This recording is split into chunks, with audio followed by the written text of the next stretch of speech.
এই যে ইউপিএসসিতে কি এই যে তিনটে ধাপের মধ্যে সবচেয়ে টাফ ধাপ কোনটা? ইউপিএসসিতে এটা আমার পঞ্চম অ্যাটেম্প্ট ছিল। অ্যারাউন্ড 13-14,000 মাত্র প্রিলিমস পাস করতে পারেন। ইন্টারভিউ পর্যায়টাও কিন্তু বেশ টাফ থাকে সেখানে। কেমন প্রশ্ন বান্ড এসেছিল যেগুলো আপনাকে জয় করতে হয়েছিল? অপারেশন সিন্দুর নিয়ে প্রশ্ন জিজ্ঞেস করেছিলেন। তো কিভাবে নিজের চার্টটাকে তৈরি করেছিলেন, কিভাবে পড়াশোনা করতেন? 24 ঘন্টার মধ্যে হয়তো 6 ঘন্টা ম্যাক্সিমাম পড়াশোনা হতো। ইউপিএসসি থেকে ইংলিশটাকে মানে খুব জরুরি। তার থেকেও বেশি দরকার সে যেন সেই নলেজটা যে কোনো ভাষাতেই হোক সে যেন তার মধ্যে সেটা অ্যাকিউমুলেট করতে পারে, তবেই গিয়ে সাফল্য মিলবে। পাশ করার মূল মন্ত্র কি? আমি বলবো পার্সিভারেন্স। আমার ক্ষেত্রে স্বামী বিবেকানন্দর কথা একটা আমায় খুব ইন্সপায়ার করেছে যে all the power is within you, you can do anything and everything. আপনাকে ইন্সপায়ার করেছে যাদেরকে দেখে আপনি ইন্সপায়ার্ড হয়েছেন? সুভাষচন্দ্র বোস, কারণ আপামর বাঙালির আইকন উনি। আমার আজকে ভাবতে খুব গর্বিত লাগে এবং গায়ে কাটা দেয় যে যে পরীক্ষাটা উনি পাশ করেছিলেন, 4 র্যাঙ্ক করেছিলেন এবং যেটা দেশের জন্য কাজ করার জন্য স্বেচ্ছায় ছেড়ে দিয়েছিলেন, সেই পরীক্ষাটায় হয়তো অনেক পিছনের একটা র্যাঙ্ক, কিন্তু সেম পরীক্ষায় যে হতে পেরেছি এই জন্য আমি নিজেকে খুব ভাগ্যবান মনে করি। এই যে 5 বার দেওয়া, তার মধ্যে কি কখনো ডিপ্রেশন এসেছিল যে না মেন্স হচ্ছে না, আমি পারছি না, আর পারবো না হয়তো, এরকম ডিপ্রেশন কি এসেছিল মনের মধ্যে?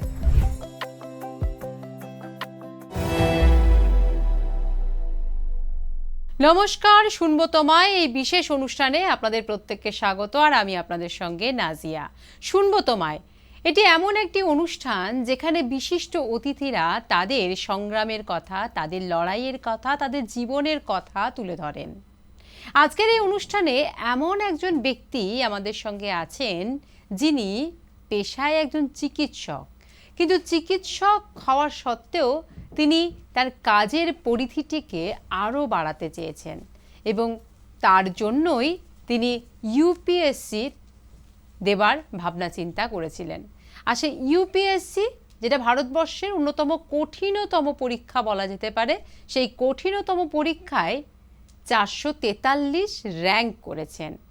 বাংলার সেই যুব প্রতিভার সঙ্গে আজ আমরা কথা বলবো, শুনবো তার এই কঠিন লড়াইয়ের পিছনে তাকে কি কি করতে হয়েছে। আমার সঙ্গে আছে দেবজ্যোতি হালদার। দেবজ্যোতি, শুনবো তোমায় এই অনুষ্ঠানে আপনাকে স্বাগত। দেবজ্যোতি, আপনি একজন পেশায় চিকিৎসক হওয়ার স্বপ্ন প্রথমে দেখেছিলেন, না এই যে ইউপিএসসিতে 443 র্যাঙ্ক করলেন আপনি, ইউপিএসসিতেই যাবার স্বপ্ন প্রথম দেখেছিলেন? আমার প্রথম যেটা ইচ্ছা বা স্বপ্ন যেটা ছিল যে মানুষের পাবলিক সার্ভিসে থাকা। তো প্রথমত আমি 2015 সালে আমার এইচএসের পরে মেডিকেল এন্ট্রান্স দিই এবং তারপরে আমি আরজিকর মেডিকেল কলেজে পাবলিক সার্ভিসে যুক্ত হই, ডাক্তারিতে যুক্ত হই। তো তারপরে মানে as the course went on, আমার যখন ইন্টার্নশিপ হয় তখন আমি বিভিন্ন জিনিস বা বিভিন্ন চ্যালেঞ্জেস দেখেছি। যেমন হয়তো কোনো বাবা আমাদের মেডিসিন ডিপার্টমেন্টে আসছে, এসে তার অসহায়তার কথা জানাচ্ছে যে সে কতটা তার দারিদ্র্যের জন্য কতটা ওষুধ কিনে দিতে অপারগ, কিংবা আমি দেখেছি গাইনি ডিপার্টমেন্টে মায়েদের অপুষ্টির অভাবে বিভিন্ন রকম রোগের শিকার হতে। তো সেই জায়গাটায় দাঁড়িয়ে আমার তখন মনে হয়েছিল যে আমি যদি সিভিল সার্ভিসের মতো পেশার সাথে যুক্ত হতে পারি তাহলে সেক্ষেত্রে হয়তো মানুষের এই জিনিসগুলো আমি হয়তো কিছুটা হলেও সলভ করতে পারবো। সেই জায়গাটায় দাঁড়িয়ে আমি প্রিপারেশান অল্প অল্প করে নেওয়া শুরু করেছি। মানে প্রথমে তাহলে আপনি যখন পড়াশোনা করতেন তখন আপনি চিকিৎসক হওয়ারই স্বপ্ন দেখেছিলেন, তাই তো? প্রথমত তাই মোটামুটি ইচ্ছা ছিল। আপনি ওয়েস্ট বেঙ্গল, আপনি কত সালে মাধ্যমিক উচ্চ মাধ্যমিক দিয়েছেন? আমার 2013 সালে মাধ্যমিক এবং 2015 সালে উচ্চ মাধ্যমিক। কোন বোর্ড এবং কোন স্কুল ছিল আপনার? আমি 13 সালে আইসিএসসি বোর্ড থেকে জুলিয়ান ডে স্কুল থেকে আমি মাধ্যমিক পাশ করি এবং 15 সালে আমি আপনার স্প্রিংডেল হাই স্কুল, যেটা ওয়েস্ট বেঙ্গল বোর্ডের, সেখান থেকে আমি উচ্চ মাধ্যমিক পাশ করেছি। আচ্ছা, মানে 2015 সালে উচ্চ মাধ্যমিক, তখন রাজ্য জয়েন্টের আন্ডারই ছিল মেডিকেল এবং ইঞ্জিনিয়ারিং দুটোই। তো তখন আপনি কি দুটোই দিয়েছিলেন? আর র্যাঙ্ক কত হয়েছিল তখন আপনার? হ্যাঁ, আমি দুটোই দিয়েছি এবং ভগবানের আশীর্বাদে দুটোতেই আমার সাফল্য এসেছিল। আমি ওয়েস্ট বেঙ্গল জয়েন্ট ইঞ্জিনিয়ারিংয়ে আমার 430 র্যাঙ্ক ছিল এবং ওয়েস্ট বেঙ্গল জয়েন্ট মেডিকেলে 430 র্যাঙ্ক ছিল এবং ইঞ্জিনিয়ারিংয়ে 641 র্যাঙ্ক ছিল। এছাড়া সর্বভারতীয় জেই মেন্স এবং অ্যাডভান্সডও দিয়েছিলাম এবং সেখানেও কোয়ালিফাই করেছিলাম। তার মানে আপনি ইঞ্জিনিয়ারিং এবং ডাক্তারির মধ্যে ডাক্তারিটা বেছে নিলেন, সেটা কি আপনার ইচ্ছে না পরিবারেরও ইচ্ছে ছিল যে ছেলে ডাক্তার হবে? পরিবারেরও সত্যি বলতে অনেকটাই ইচ্ছা ছিল যে যেহেতু ডাক্তারি খুব নোবেল প্রফেশন এবং হিউম্যান হেলথের মতো একটা জায়গায় সেখানে মানুষ নিজেকে সেবা কার্যে নিয়োজিত করতে পারে অ্যাজ আ ডক্টর, তো পরিবারেরও খুব পরিপূর্ণ ইচ্ছা সেখানে ছিল এবং নিজেরও ইচ্ছা ছোটবেলা থেকে ছিলই যে পাবলিক সার্ভিসে যদি থাকতে পারি, তো দুটো জায়গা থেকেই এই জায়গাটায় আসা। মানে তারপর ডাক্তার হলেন, ডাক্তারি পাশ করলেন, ডাক্তারি পাশ করে আপনি হাউস স্টাফ হিসেবে আরজি করেই কাজ করেছিলেন, যেটা আপনি কিছুক্ষণ আগে বলেছিলেন আমাদেরকে। তো এই যে ডাক্তারি করা, ডাক্তার হওয়ার পরেই কি আপনার আবার মত চেঞ্জ হলো? মানে তখন মানুষকে দেখে মনে করলেন না এটা নয় আমার কাজ, আরও অন্য বৃহৎ অঙ্গনে আমাকে কাজ করতে হবে? কিছুটা তাই, মানে আমি মোটামুটি অল্প অল্প করে প্রিপারেশন ফাইনাল ইয়ার থেকেই নেওয়া শুরু করেছিলাম যখন আমাদের এই ধরনের ক্লিনিক্যাল এক্সপোজার হতো, এবং সেই জায়গাটায় দাঁড়িয়ে আমার তখন অনেক মোটিভেশন কাজ করেছে যে যদি আমি বৃহৎ পরিসরে মানুষের কাছে পৌঁছাতে পারি, বা যদি ইভেন একটা মানুষেরও যদি আমি কিছু সমস্যা নির্মূল করতে পারি, সেইটা আমার কাছে অনেক বড় চাওয়া পাওয়া ছিল। এবং এর সাথে সাথে পরিবারও আমায় যথাযথ সাপোর্ট করেছে যে ডাক্তারি করতে করতে বা পড়াকালীনই যাতে আমি সিভিল সার্ভিসের প্রিপারেশনটাও শুরু থেকে নিতে পারি। তো তখন থেকেই আমার মোটামুটি প্রিপারেশন জার্নি শুরু। প্রিপারেশন নেওয়াকালীন কি আপনি মানে চিকিৎসা পরিষেবার সঙ্গে কি যুক্ত ছিলেন না ছিলেন না? আমি হাউস স্টাফশিপটা যখন করেছি, অ্যারাউন্ড হাউস স্টাফশিপ আর মেডিকেল অফিসার এই দুটো পোস্ট অ্যারাউন্ড 1.5 ইয়ার্স করেছি। তখন করতে করতেই আমার প্রথম দুটো অ্যাটেম্প্ট ইউপিএসসিতে তখনই দিয়েছিলাম। টোটাল কতগুলো অ্যাটেম্প্ট করেছিলেন ইউপিএসসি? ইউপিএসসিতে এটা আমার পঞ্চম অ্যাটেম্প্ট ছিল। মানে পঞ্চম কোথায় আটকা ছিল? মানে পঞ্চম অ্যাটেম্প্ট মানে কিভাবে সবগুলো কমপ্লিট হলো? আর আর আগে চারটে যে অ্যাটেম্প্ট করেছিলেন সেগুলোতে কোথায় বাধা আসছিল, কোথায় আপনাকে থেমে যেতে হচ্ছিল? যে সমস্যাটা আমার দাঁড়াচ্ছিল সেটা হচ্ছে প্রিলিমস স্টেজ, মানে প্রথম স্টেজ সেটি সাফল্য মিলছিল প্রতিটা অ্যাটেম্পটেই, মানে প্রথম চারটে অ্যাটেম্পটেই। কিন্তু মেন্স যে পরীক্ষাটা, সেখানে গিয়ে অল্প কিছু নম্বর, কখনো 15, কখনো 30, এরকম ছোট ছোট মার্জিনে আমার মেন্সটা আটকে যাচ্ছিল। তো ফাইনালি ভগবানের আশীর্বাদে এবং গুরুজনদের আশীর্বাদে এইবারে গিয়ে আমার মেন্সও পাস হয় এবং ইন্টারভিউয়ের ডাক পাই, তারপরে 443 র্যাঙ্ক। এই যে ইউপিএসসিতে কি এই যে তিনটে ধাপের মধ্যে সবচেয়ে টাফ ধাপ কোনটা? যদি পার্সোনালি বলেন তাহলে তো আমার জন্য মেন্স স্টেজ অবশ্যই, কারণ এতবার ওখানে আমি ফেলিওর ফেস করেছি। তবে কম্পিটিশনের দিক থেকে দেখতে হলে হয়তো প্রিলিমস স্টেজটা সব থেকে বেশি কম্পিটিটিভ, কারণ 10 থেকে 12 লাখ পরীক্ষার্থী প্রতি বছর ফর্ম ভরেন এবং অ্যারাউন্ড 13-14,000 মাত্র প্রিলিমস পাস করতে পারেন। তো সব থেকে কম্পিটিটিভ নিঃসন্দেহে প্রিলিমস স্টেজ। আপনি আরও একটি পরীক্ষা WBCS সেটাও দিয়েছেন, আমরা আপনার নথি দেখে বুঝতে পারলাম। তো সেক্ষেত্রে WBCS-এ কীরকম কি টাফ সেখানে পরীক্ষা?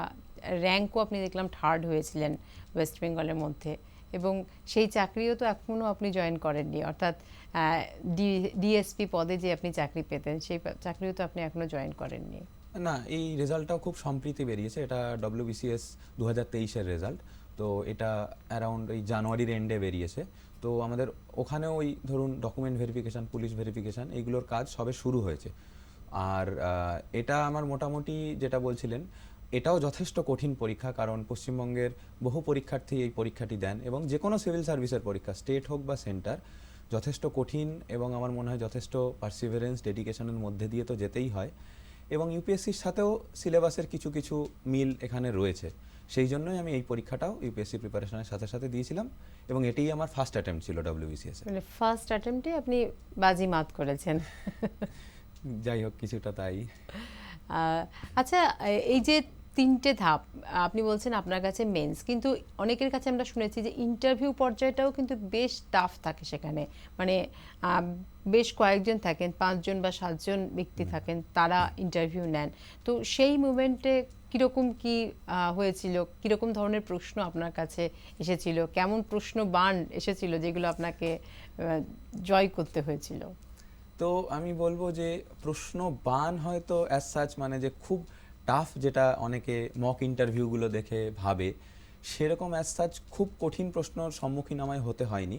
আমার বোর্ড যথেষ্ট কোঅর্ডিয়াল ছিলেন এবং যথেষ্ট কোঅপারেট করেছেন যাতে আমি সঠিক আনসারের দিকে যাই বিভিন্ন সময় বিভিন্ন প্রশ্নের মাধ্যমে। আর আমার প্রশ্ন মূলত ছিল পাবলিক হেলথ নিয়ে। 5 জন বোর্ডের মেম্বার, 5 জন ছিলেন টোটাল।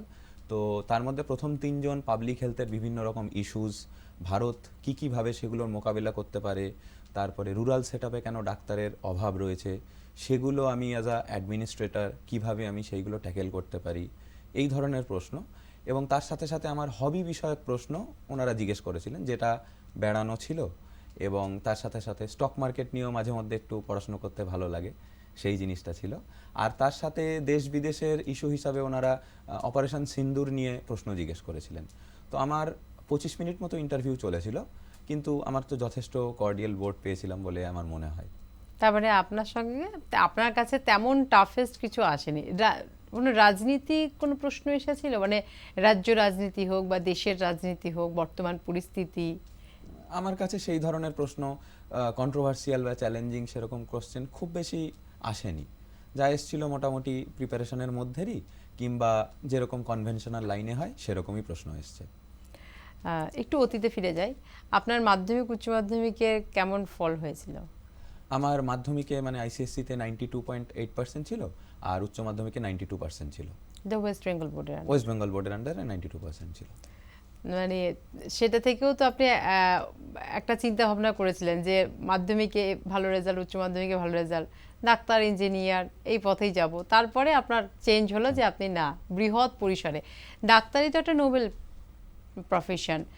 আপনি বলছেন যে সাধারণ মানুষের কষ্ট আপনাকে বেশি ব্যথিত করেছে, তাদের হয়ে আপনি কাজ করতে চেয়েছিলেন। তো চিকিৎসক হয়েও কিন্তু সাধারণ মানুষের পাশে, বিশেষ করে গ্রামে দিকে বা কোনো মানে টাউনশিপ থেকে একটু বেরিয়ে গেলে পরে সেখানে চিকিৎসক পাওয়া যায় না ভালো। তো সেখানে গিয়েও তো আপনি কাজ করতে পারতেন, সেটাও তো একটা নোবেল ওয়ার্ক ছিল, সেটাও একটা বৃহৎ পরিসরই ছিল। হ্যাঁ, নিশ্চয়ই। মানে আমি বিভিন্ন সময় বিভিন্ন রকম হেলথ ক্যাম্পেও অ্যাসোসিয়েট থাকার চেষ্টা করেছি আমার আরজি করে আমার 10 শেষ হয়ে যাওয়ার পরেও।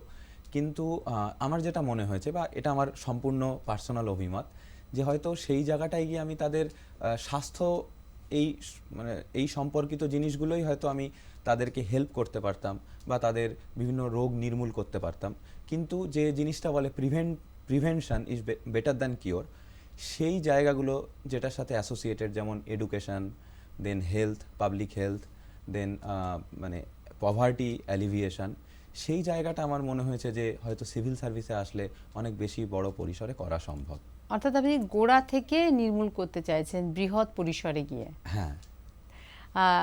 এই যে আপনি সিভিল সার্ভিসে এসেছেন এবং আসতে চাইছেন, আপনার র্যাঙ্ক 443, আপনি নিজেকে কিভাবে প্রিপারেশন করেছেন? কারণ আপনি তো একজন চিকিৎসক, আপনি ক্যাম্প করেছেন মাঝে মধ্যেই। তো পড়াশোনা, মানে বলে যে ইউপিএসসি দিতে গেলে পরে 24 ঘন্টার মধ্যে 18 ঘন্টা বই মুখে থাকতে হবে। তো কিভাবে নিজের চার্টটাকে তৈরি করেছিলেন, কিভাবে পড়াশোনা করতেন? আমি বলবো একটু আমার মানে অতটা আমি অ্যাকচুয়ালি ডিসিপ্লিন নই। আমার উল্টোটা ছিল। আমার 24 ঘন্টার মধ্যে হয়তো 6 ঘন্টা ম্যাক্সিমাম পড়াশুনো হতো। সেইটা আমায় অনেক সময় অনেক ইস্যু ফেস করতে হয়েছে।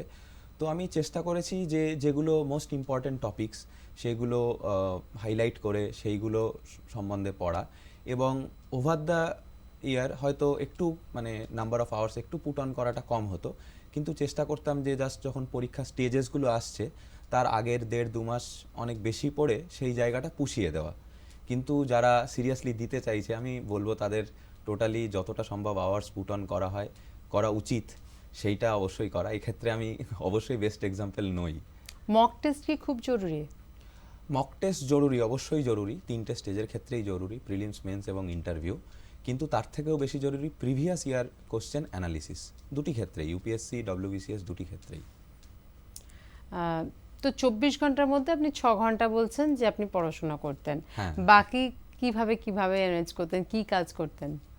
বাকি ধরুন মানে আমি গোটাটাই হোস্টেলে থেকেছি। মানে আপনার আরজি করের সময়ও আমি হোস্টেলে থেকেছি।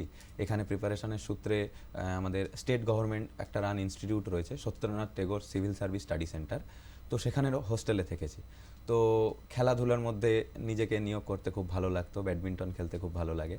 তার সাথে সাথে বন্ধু বান্ধবদের সাথে গল্প বা একটু ফাঁক পেলে একটু বেরিয়ে আসা, তো বিভিন্ন জিনিসে নিজেকে নিয়োজিত রাখতে সবসময় চেষ্টা করেছি পড়াশোনার ফাঁকে ফাঁকে।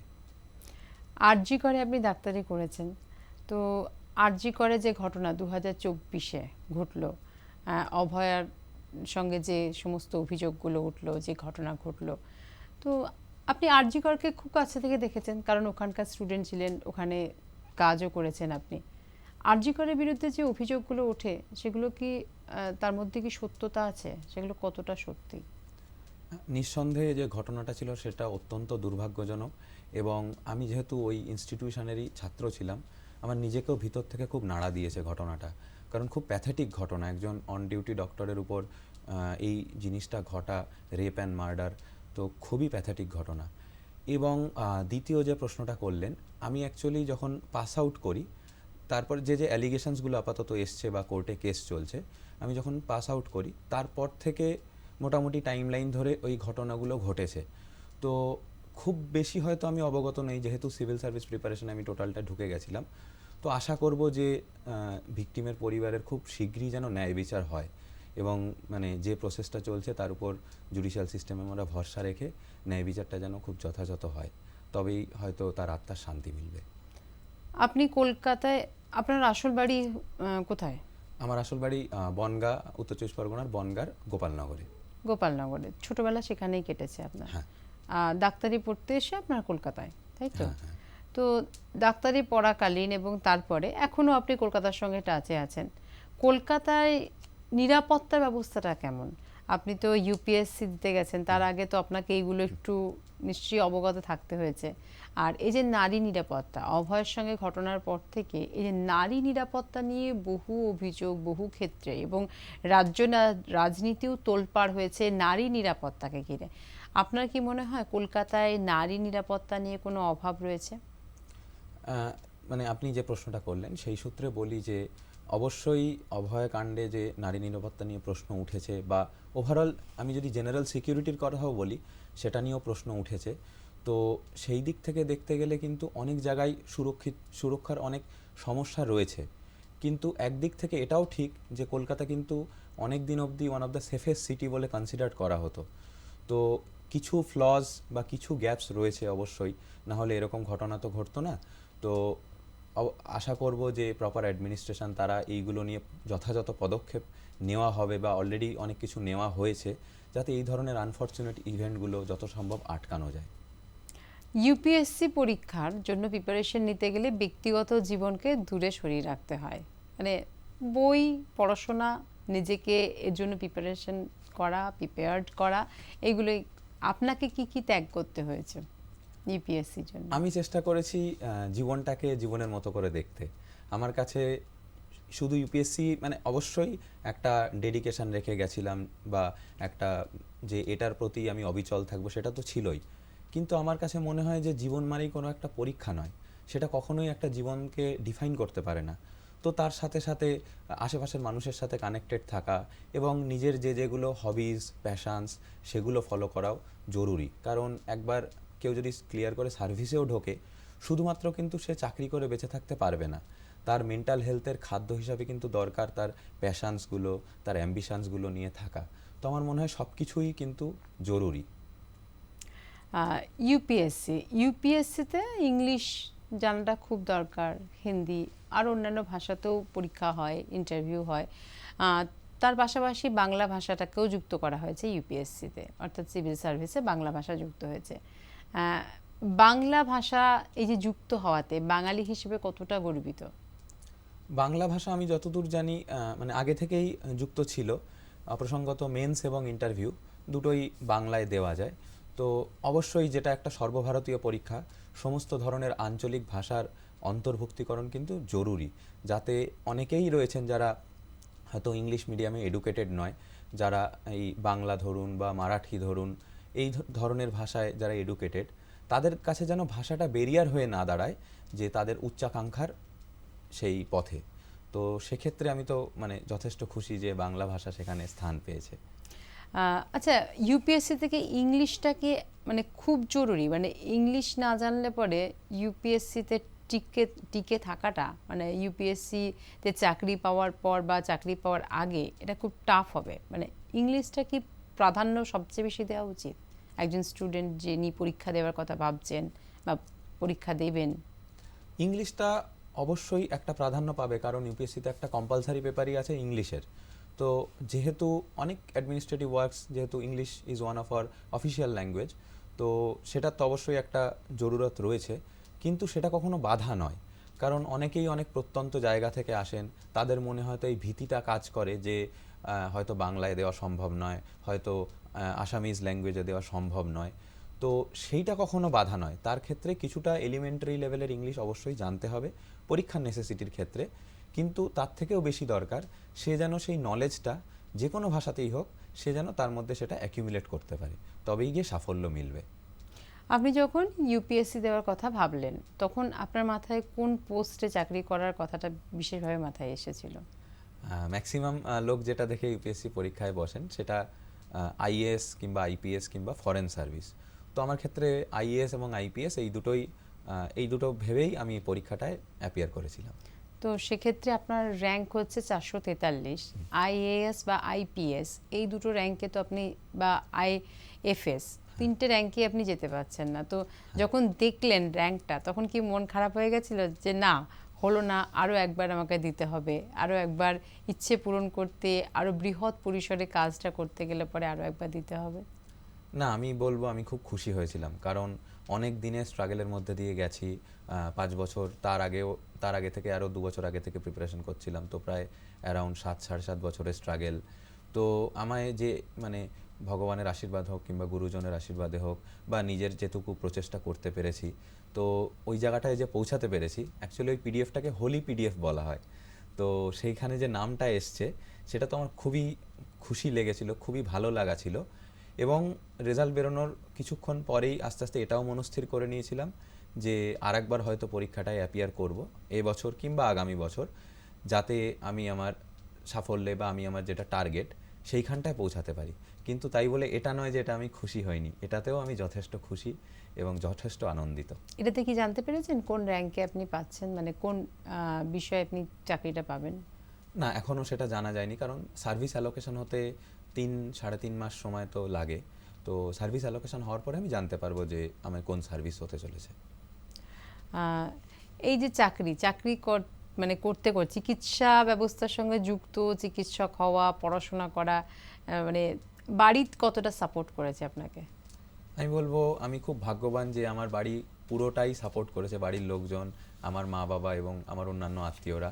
হ্যাঁ, একটা প্রশ্ন বাঙালি ঘরে আসবেই, কারণ বাঙালিরা ডাক্তারি, ইঞ্জিনিয়ারিং এবং পিএইচডি এই তিনটেকে মোটামুটি যে কোনো সাধারণ মধ্যবিত্ত পরিবার এই তিনটেই মোটামুটি মূল লক্ষ্য রেখে চলে। তো সেক্ষেত্রে কিছু প্রশ্ন এসছে যে কেন ডাক্তারি ছাড়ছিস, কেন ওখানে যাচ্ছিস, এখানেই তো, যেহেতু ডাক্তারি এখনও অবধি খুব সিকিওর জব হিসাবেই ধরা হয়, ইকোনমিক্যালি হোক এবং সোশ্যালিও যথেষ্ট মানুষের সম্মান পাওয়া যায়, সেই প্রশ্ন অবশ্যই এসছে। কিন্তু আমি তাদেরকে আমার মূল লক্ষ্য বা আমি কি করতে চাই অ্যাকচুয়ালি সেইগুলো বুঝিয়েছি। তারপরে কিন্তু আমি যথেষ্ট সাপোর্ট পেয়েছি, নাহলে এতগুলো অ্যাটেম্প্ট তো আমি কখনোই দিতে পারতাম না। পাশ করার মূল মন্ত্র কি?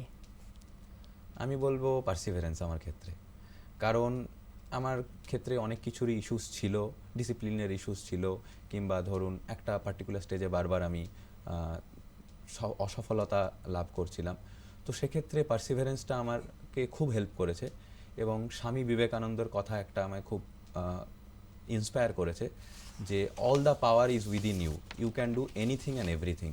তো আমরা যদি জিনিসটায় লেগে থাকি তাহলে কখনো না কখনো হয়তো সাফল্য মিলবেই, আমাদের সিনসিয়ার থাকতে হবে সেই এফর্টে। আপনি বলছেন যে আপনার ইচ্ছে ছিল এবং সেই ইচ্ছে পূরণ হয়েছে। আপনার লাইফে 5জন ব্যক্তিত্বের কথা বলুন যাদের আপনাকে ইন্সপায়ার করেছে, যাদেরকে দেখে আপনি ইন্সপায়ার্ড হয়েছেন। প্রথমত আমি যদি বলতে বলা হয় পার্সোনাল চেনা জানা বা ফ্যামিলি সার্কেলের মধ্যে অবশ্যই আমার গ্র্যান্ড প্যারেন্টস। তার কারণ তারা বিভিন্ন রকম সামাজিক কার্যে যুক্ত ছিলেন, তারা সবাই শিক্ষক ছিলেন, এবং তার সাথে সাথে আমার ঠাকুমা আমাদের বাড়ির কাছেই, গ্রামের বাড়ির কাছে জমি ডোনেট করে একটা স্কুল গঠন করে দিয়েছিলেন, সেখানে আজকে 600 সাড়ে 600 বাচ্চা পড়ে। তার সাথে সাথে রামকৃষ্ণ মিশনেরও বিভিন্ন কাজে তারা যুক্ত ছিলেন।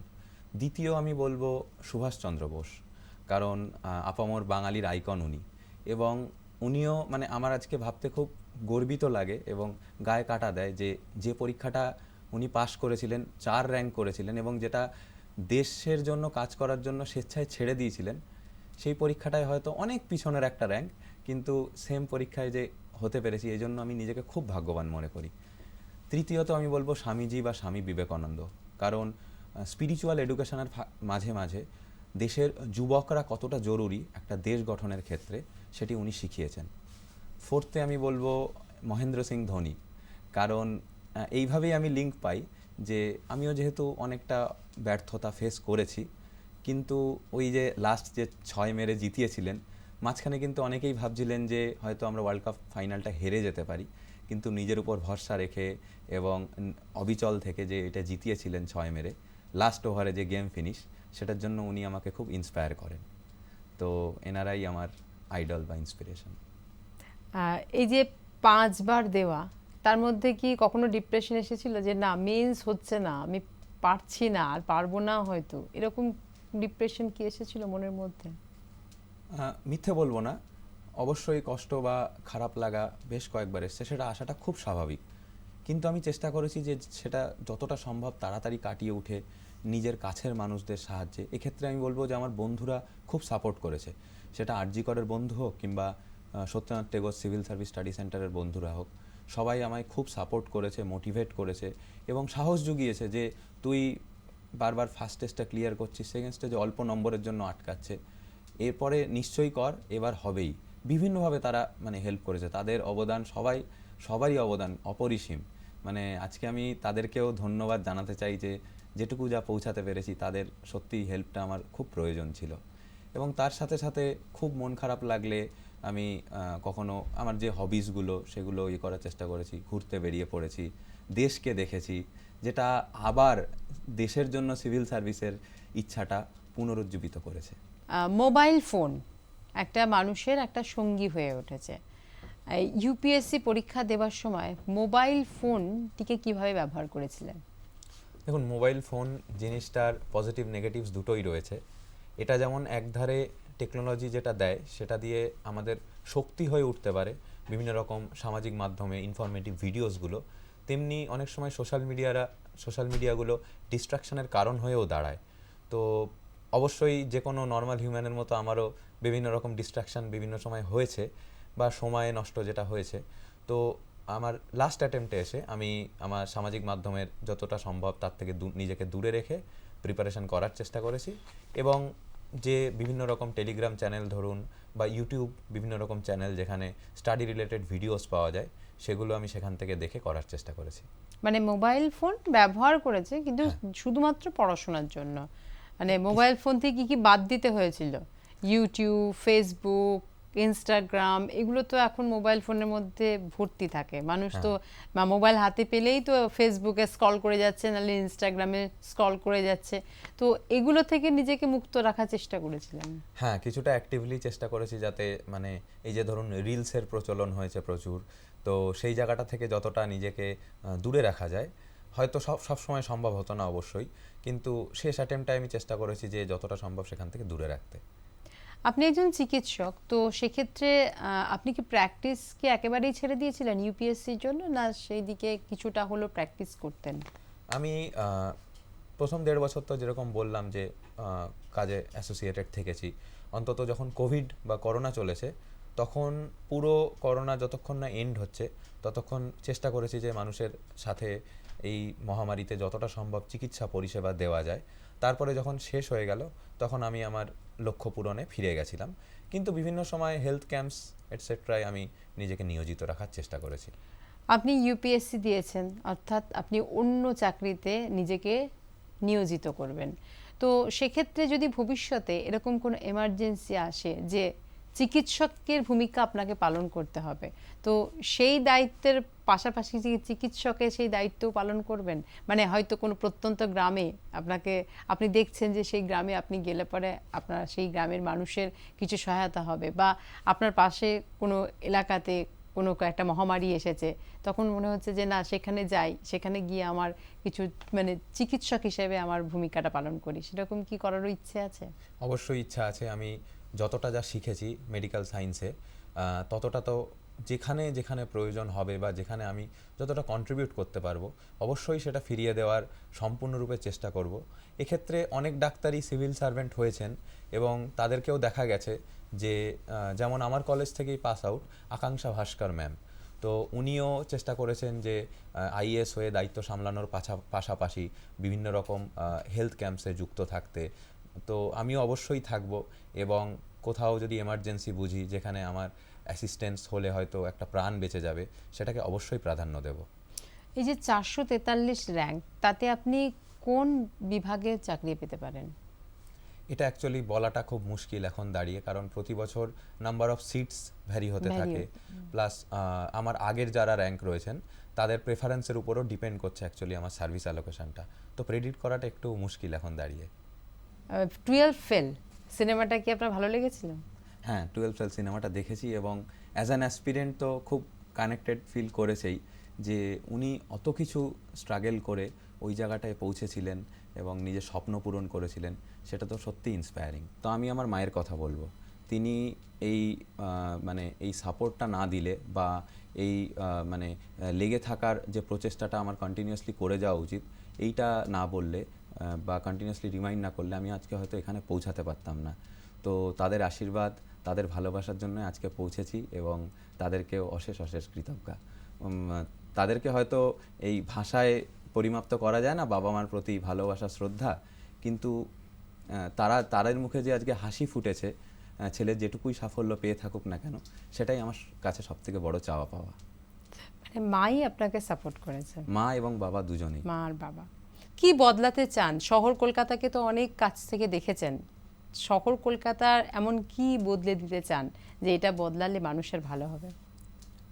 আমি বলবো প্রথমত, যেটা আমরা রাস্তায় বেরোলে চোখে পড়ে, স্লামস রয়েছে, বস্তি রয়েছে, তো যেখানের বাচ্চারা হয়তো প্রপার শিক্ষা স্বাস্থ্য থেকে বঞ্চিত হয়, তো সেই জায়গাটায় যদি কিছু কাজ করা যায় অ্যাজ আ সিভিল সার্ভেন্ট, সেটা মূল প্রায়োরিটি বা লক্ষ্য হবে।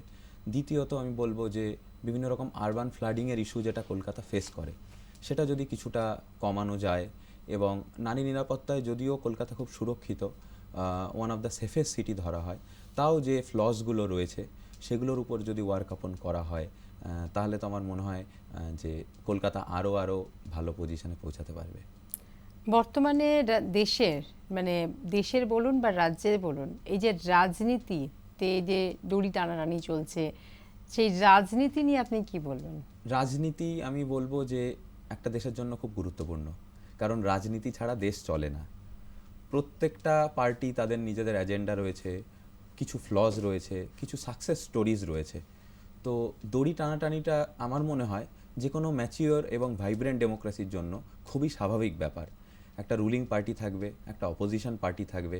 রুলিং পার্টি চেষ্টা করবে মানুষের কাছে পৌঁছাতে, তাদের পরিষেবা পৌঁছে দিতে, এবং অপোজিশন পার্টিরও এটাই দায়িত্ব হবে যে কিছু ফ্লস যদি সেই ডিজাইনে থাকে সেইগুলো হাইলাইট করা, তবেই গিয়ে না ভারত আবার জগৎ সভায় শ্রেষ্ঠ আসন লবে। তো আমার তো মনে হয় যে রাজনীতি জিনিসটা একটা দেশের উন্নতির জন্য খুব জরুরি। এই যে ডাবল ইঞ্জিন কথাটা ইদানিং খুব বেশিভাবে চর্চায় আছে, যে কেন্দ্রে যে বাট রাজ্যে সেই যদি শাসক দল থাকে, কেন্দ্রের যে শাসক দল সেই পার্টি যদি থাকে, তাহলে রাজ্যের উন্নতি হয়। এই ডাবল ইঞ্জিন নিয়ে আপনি কি বলবেন? আমার যেটা পার্সোনালি মনে হয়, ডাবল ইঞ্জিন কনসেপ্টের থেকেও বেশি জরুরি যে পার্টি যেটার জন্য উপযুক্ত। মানে আমরা ন্যাশনাল পার্টির কথা ভাবলে তো আঞ্চলিক দলকে ভুলে গেলে হবে না, আবার আঞ্চলিক দল ভাবলে তো ন্যাশনাল পার্টিকে ভুলে গেলে হবে না। তো যে জায়গাটার জন্য যে পার্টিটা উপযুক্ত এবং সাধারণ মানুষ যে সরকার ক্ষমতায় আসা উচিত বলে মনে করেন, আমার তো মনে হয় সেটাই আসা উচিত। সেটা যদি ডাবল ইঞ্জিন হয়, তাহলে যদি বেস্ট হয় সেই রিজনের জন্য, কোনো অসুবিধা নেই। সেটা যদি সিঙ্গেল ইঞ্জিন হয়, আলটিমেটলি যদি মানুষের জীবনকে উন্নত করা যায়, সেটা যে ইঞ্জিনের মাধ্যমেই সম্ভব হয়, সেটাই যেন ঘটে। আমাদের রাজ্যের সরকার নারীদের জন্য অনেক কিছু এবং পাশাপাশি এখন পুরুষদের জন্য মানে যুবক যুবতী সবের জন্যই ভাতার একটা ব্যবস্থা করেছেন। এই বছর দেখা যাচ্ছে যে শুধু লক্ষ্মীর ভাণ্ডারই নয়, তার পাশাপাশি যুব সাথী প্রকল্প। কিন্তু এই যুব সাথী প্রকল্পর সঙ্গে যে কথাগুলো, বিতর্কগুলো উঠছে, সেগুলো হচ্ছে যে রাজ্যের চাকরির অভাব, বেকারত্ব বৃদ্ধি, এতেই দেখা যাচ্ছে যে যুব সাথী পেয়ে মানুষ খুশি হচ্ছে। এই যে প্রকল্পগুলো আসছে, এতে যুবক যুবতীদের সত্যিই কি সুবিধে হবে? মানে রাজ্য সরকার যে ভাবনা থেকে দিচ্ছে যে এর মাধ্যমে তারা পড়াশোনাকে এগিয়ে নিয়ে যাওয়া বা তাদের যে আগামী দিনে যে পরীক্ষাগুলো দেবে তাতে ওদের সাহায্য হবে, তাই রাজ্য সরকার এই যুব সাথী প্রকল্পটি চালু করেছে। এই ধরনের প্রকল্প কি সত্যি যুবক যুবতীদের পক্ষে সুবিধাজনক? আমার যেটা মনে হয় যে অনেকেই নিম্ন মধ্যবিত্ত পরিবার থেকে উঠে আসেন। বহুদিন চাকরি যতক্ষণ না অনেক দিন হচ্ছে ততক্ষণ একটা ফ্রাস্ট্রেশন প্লাস সোশিও ইকোনমিক চ্যালেঞ্জেসের মধ্যে দিয়ে পড়তে হয়। সেক্ষেত্রে এই ধরনের ভাতা যদি আমি যুবসাথী ধরি, তাহলে তাদেরকে যেমন একটা ব্যাকআপ যোগাবে অবশ্যই, এবং ধরুন লক্ষ্মীর ভাণ্ডার যদি ধরি, সেটা উমেন এম্পাওয়ারমেন্টের ক্ষেত্রে একটা ইনস্ট্রুমেন্টাল রোল প্লে করবে, যেটা অলরেডি অন্যান্য বেশ কিছু স্টেটে যেমন বিহারেও ইমপ্লিমেন্টেড হয়েছে। তো সেই জায়গাটায় দাঁড়িয়ে কিন্তু অ্যাসিস্ট্যান্স জরুরি for the weaker section of the society. তার সাথে সাথে এটাও জরুরি যে লং টার্ম বেসিসে যেন তাদের মধ্যে প্রপার স্কিল ডেভেলপমেন্ট করা হয়, যাতে তাদের যেন কিছুর উপর নির্ভরশীলতা, এই ধরনের ফ্রিবিজের উপর যেন নির্ভরশীলতা না তৈরি হয়, এবং তারা যেন যথাযথভাবে নিজের যোগ্যতায় সেই কর্মসংস্থান খুঁজে নেয়। তো on a short term basis এগুলো অবশ্যই জরুরি, কিন্তু on a long term basis we need to shift them towards self employment or towards making them more employable. তো এটাই আমার মতামত। বাংলা সিনেমা দেখা হয়? মাঝে মধ্যে তো দেখা হয়। আচ্ছা, আর হিন্দি? হ্যাঁ, হিন্দিও দেখি। হবির মধ্যে কি ভালো লাগে? হবি ঘুরতে ভালো লাগে বেশ। মানে যখন ইউপিএসসির এক্সামের প্রিপারেশন নেওয়া হচ্ছিল তখন কি ঘোরা হয়েছিল? হ্যাঁ, আমি কলেজ লাইফ থেকেই মানে ঘোরা শুরু করেছি, তো আমি এভরি 2-3 মান্থসে তখন বেরোনোর চেষ্টা করতাম। ইউপিএসসি প্রিপারেশনে আসার পরে একটু সেই ফ্রিকোয়েন্সিটা কমেছে। মানে তখন কি মানে অনেক জায়গা যাওয়ার ইচ্ছে থাকলেও যাওয়া হয়নি, সেগুলো কি এবার যাওয়া হবে? মানে যদি আমি এবছর, আমি এখনো ঠিক করিনি এবছর বা পরের বার কবে অ্যাটেম্প্ট দেবো, তবে আমি ফুরসত পেলে আবার বেরিয়ে পড়বো নিশ্চয়ই, ব্যাকপ্যাক গুছিয়ে আমার যেখানে মানে যাওয়ার প্ল্যানিংস হবে।